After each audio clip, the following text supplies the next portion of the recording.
When the high-tech bubble burst, lots of people lost lots of money in the stock market. Then there's Job of old. Job lost more than his money. He lost everything he owned. He lost his 10 children. He lost his health. Still, he honored God. Would you? Would I? Stay with us. From Chicago's Moody Church, this is Running to Win with Dr. Erwin Lutzer, whose clear teaching helps us make it across the finish line.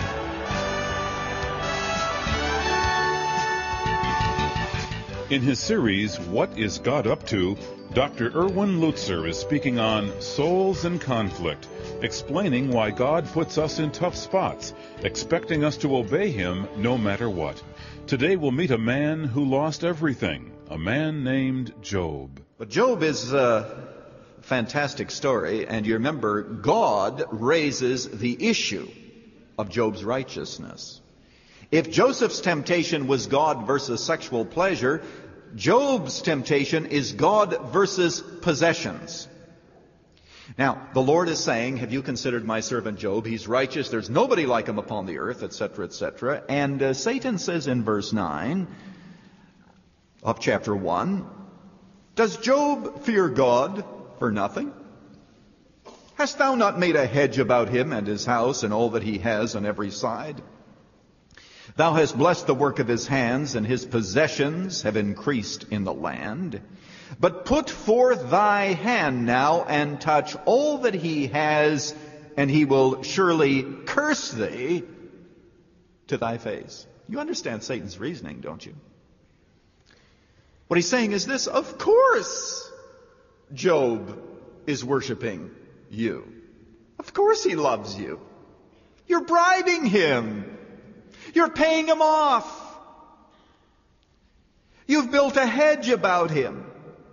You have blessed him. You've given him a fine family with children that are known for their righteousness. You have given him 7,000 sheep, 300 camels, 500 yoke of oxen, 500 female donkeys, and very many servants. And he's the greatest man that is in the East. Of course he's going to worship you if you do that. Can't you see it, God? He's in it because it's profitable. But all that you need to do is to just touch what he has. Take it all away. And he'll curse you. He'll curse you. So that was the issue. Is God valuable to us? Is our relationship important to us? Only when it's profitable to believe God? What about when it becomes unprofitable and he kicks the props out from under us? I failed to mention that in the illustration of Joseph later on, when he said no to Potiphar's wife and she grabbed him and he left his coat with her and fled, that later on she told a lie and he ended up in prison for 2 years of all things. In prison for 2 years doing nothing but choosing God and righteousness. So that's what you get when you serve God.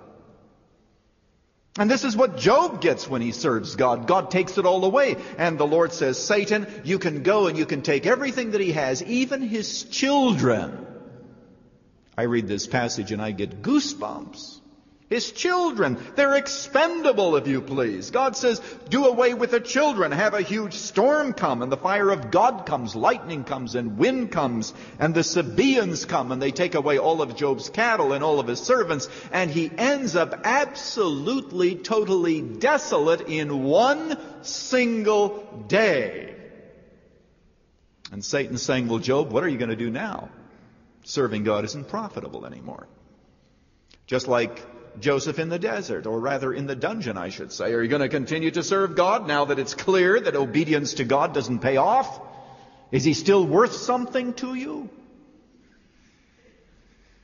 And by the way, for those of you who are going through times of discouragement, and God is stripping you clean, perhaps, and you really have nothing left in life but him, is he worth it still, or isn't he? That's what the issue always is. Interestingly, Job not only lost his children and his cattle, his possessions, but in the next chapter, God says, take it a step further and take away his health. And so Job ends up with boils from the top of his head to the soles of his feet. And now Satan says, through his wife, curse God and die. Just be done with the whole thing. Job didn't. He said, shall we receive good at the hand of the Lord, and shall we not also receive adversity? Isn't God still worth something when He blesses us, and in those times when He removes the blessing, God has still value? And that's the issue. That's the issue.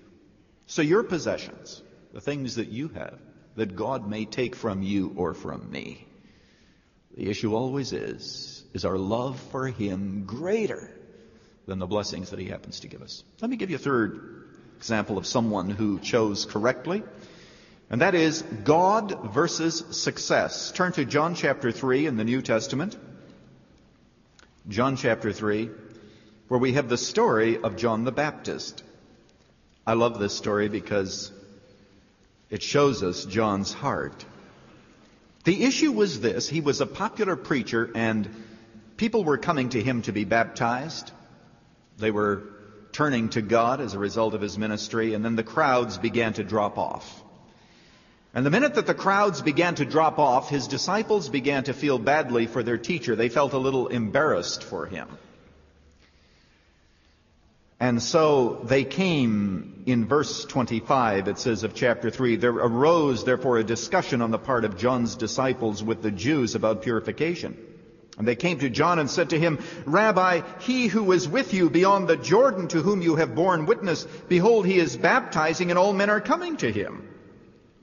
What they're saying is Jesus is taking away your converts, and your crowd is depleting, and it looks like your ministry is over. Now, it's difficult for a preacher to admit that his ministry is over. I've seen it time and time again. Someday it may be very difficult for me to admit that my ministry is over. And maybe I'll need someone to tell me that my ministry is over. But notice what John says in verse 27. A man can receive nothing unless it has been given to him from heaven.